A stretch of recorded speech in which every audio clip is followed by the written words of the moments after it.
In the beginning, there was a word. The word, a word, I don't know. But that word, doing its best to stay afloat at the confluence of time and space, spinning at the hot center of the mind's eye vortex, had no choice but to go forth and multiply and beget a story. Now, in no time at all, that story was whispered and sung and gestured and shouted until it gave birth to another story and another and another, and well, given the fruitful nature of humans and stories, grew to become a family, a village, a whole land of stories, all alive in time to the pulsing rhythm of all the story hearts and story souls, beating then and now and forever in the always emerging meta-mother story of the world. Now, if you, my friend, here and now can feel that rhythm, if you can move your feet and sing and lay yourself down in the groove of that tall tale dust and music, if you can swim in the roiling rue of all that telling and listening, you're tapped into the crucible of the signifying, sanctifying, transmorgifying power of stories. Yeah, if you're plugged into that, you are holding a beaded parasol in the second line of all those story births and deaths.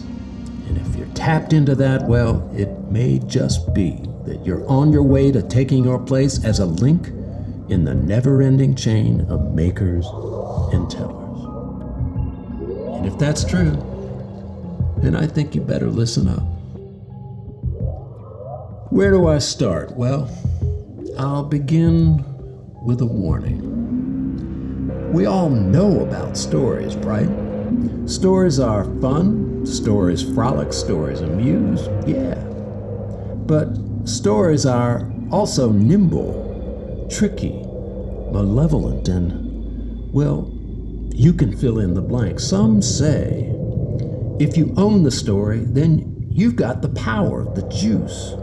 But others say stories are free and can't be owned. Then there's those who say that creating the story is literally making the future, and that stifling the story is killing the future and the past.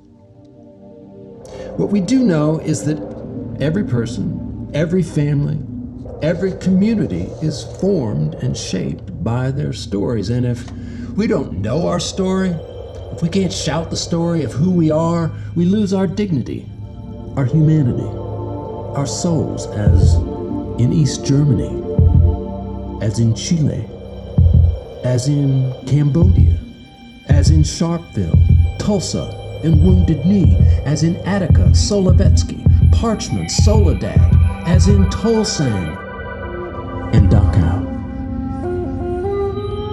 These particular stories teach us that tyranny is story subjugation driven by fear. Here's how it works. 1. Just keep them from telling the story. 2. Ignore the story. 3. Control the story by altering it or editing it. 4. Romanticize the story. 5. Simplify the story. 6. Trivialize the story. 7. Twist the story with a lie. 8. Buy then smother the story. 9. Steal then lose the story. 10. Yeah, if all else fails, just kill the sucker. But we all know stories do not die. After the smoke settles, those fugitive seas, those Neruda, Malcolm, Biko spores, murdered, buried, forgotten, forgotten until they wake. Yeah, the rain and the sun tug on the memory's twitchy trigger and they rouse. Yeah, those seeds remember once again to sprout and flower, growing with a vengeance that will not abate. Just like the kudzu vines and blackberry canes that crowd our lanes and clog our fences. And of course, you all know the story about neighbors and fences, right? Good fences make good neighbors. And, well, I don't know. Is that true?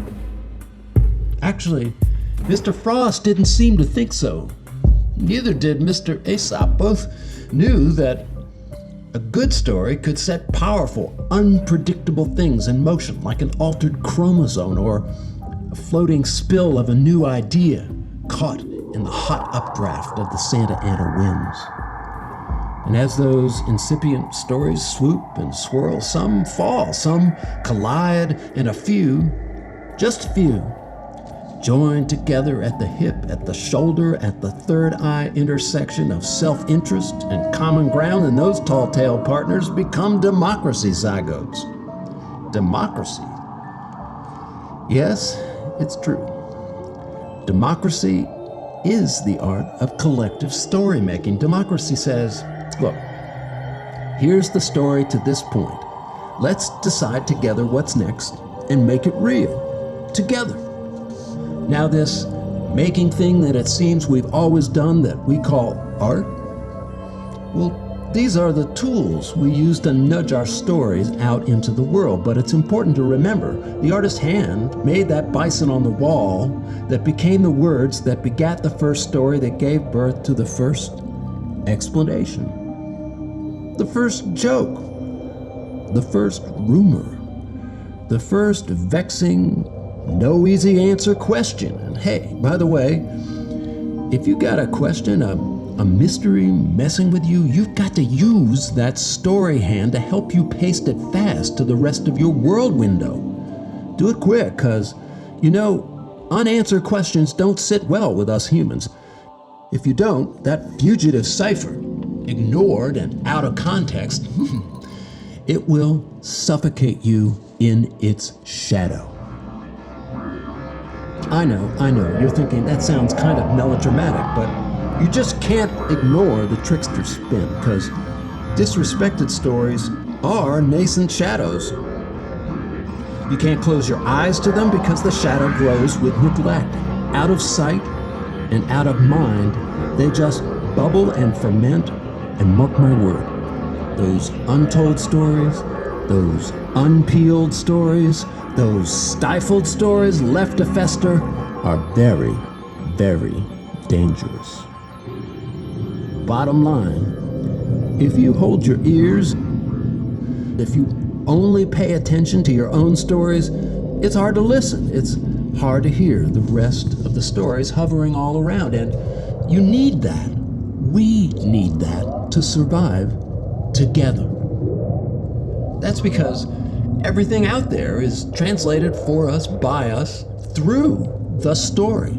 For good or for ill, everything we see, hear, touch, taste, feel is just pregnant with stories ready to give birth to another and another, helping us make sense and meaning in this confounding jumble of a world. Sense and meaning. Well, that's just story breath and story fire feeding the future in the mind's eye furnace of imagining what's next.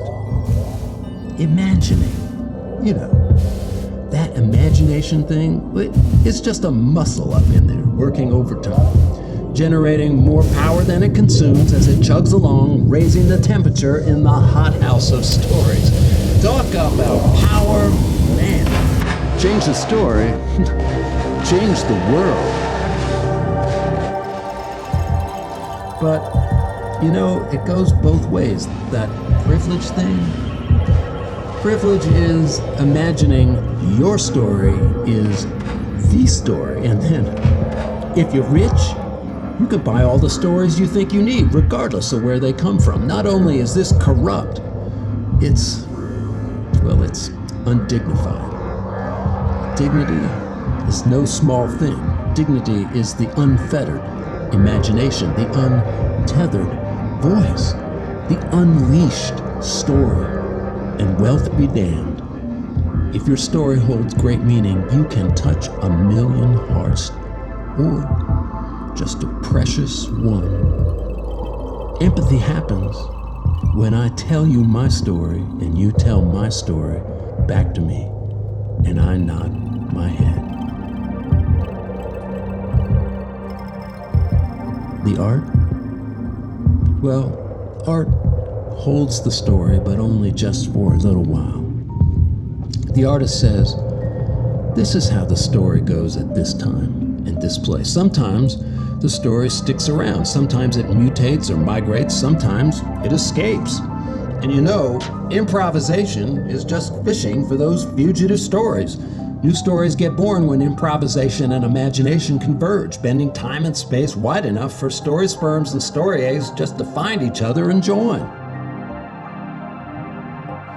But of course, there are no new stories, and all stories are new. Some people say, have a seat while I tell my story. Some say, have a seat while I tell someone else's story. Some folks say, have a seat while I tell your story. And some say, stand up, we have a story to tell.